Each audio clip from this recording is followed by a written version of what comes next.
Gagawa tayo ng masarap na eskepal. Shout out kay Darky na nag-request sa recipe na ito.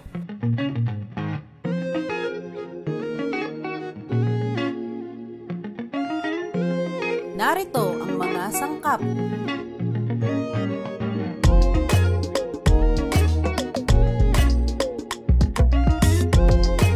Sa isang malinis na lalagyan ay ilagay ang bida ng ating recipe ngayon. Alam niyo ba guys na itong eskepal is originally came from our neighboring country Malaysia. Ito ay pinasikat ng mag-asawang Kuala Kangsar. Sa pamamagitan ni Danang and Rara, nagsimula itong sumikat sa pamamagitan ng kanilang YouTube post.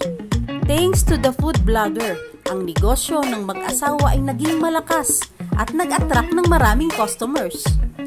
Mula noon ay sumikat ito sa buong Malaysia. At sa sobrang kasikatan nito ay nagkaroon pa ng iba't ibang variation. Umabot din ang kasikatan niya hanggang Indonesia. At maging dito sa Pilipinas ay unti-unti na rin itong nakikilala, ang astig ng eskepal. Take note lang guys, dahan-dahan lang ang pagbubuhos ng condensed milk para hindi tayo mahirapang maghalo at maiwasan ang maraming lumps. Sinasabing ang condensed milk was invented by Gally Borden in the early 1850s. Guys, ang condense, ang ibig sabihin niya, ang gatas was cooked down in order to remove some of the water from it. The same way, you would cook down a stock or sauce to concentrate its flavor. Kung bago pala kayo sa channel ko, please like, share, and subscribe. And don't forget to hit that notification bell para updated kayo palagi sa aking mga video. Tiyagain lang natin guys ang paghahalo hanggang sa ma-achieve natin ang homogeneous form. Or simply uniform in composition na ito. Ano daw? Ang daming terms. Ito lang yon, yung halong-halo na sila. Naalala ko tuloy yung halo-halo. Yung isang basong halo-halo para sa pangako mong naglaho. Kung may mga request pala kayong recipe, comment down na lang at susubukan natin gawin yan.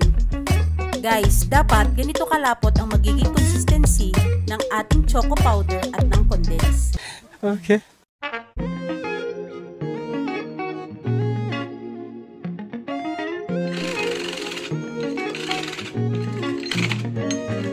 Matapos ang mahaba-habang haluan, ay gagawa naman tayo ng shaved ice. Alam ba ninyo nung unang panahon ay nag-aangkat pa tayo ng yelo mula sa ibang bansa? Kaya naman may kamahalan ito at ang may kaya o mayayamang pamilya lamang ang afford na makabili nito. Kaya salamat kay American physician and humanitarian John Guri who built a refrigerator to be able to cool air for his yellow fever patient. Tama kayo sa inyong narinig, hindi talaga inimbento ang refrigerator para magpalamig ng mga inumin o pagkain. Pero sa ngayon, ito na talaga ang kanyang main purpose. Kapag bahagyang na-compact na natin ang mga yelo, ay ilalagay na natin ang ating chocolate mixture. Use chocolate in a sentence. Ano ba? Tantanan mo nga ako, your chocolate. Cover lang natin lahat ng chocolate ng ibabaw para magandang tingnan.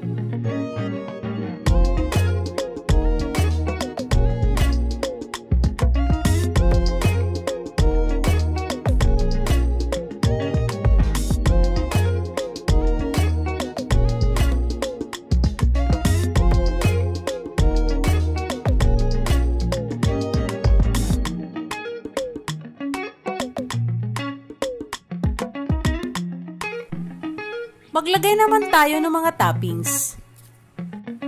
Sa mga ilalagay nating toppings, skies is the limits. So bahala na kayo, use your wild imagination kung anong masarap sa inyong panlasa, yun po ang ilagay ninyo. Ito guys, naglagay ako ng brownies. And then chocolate biscuits.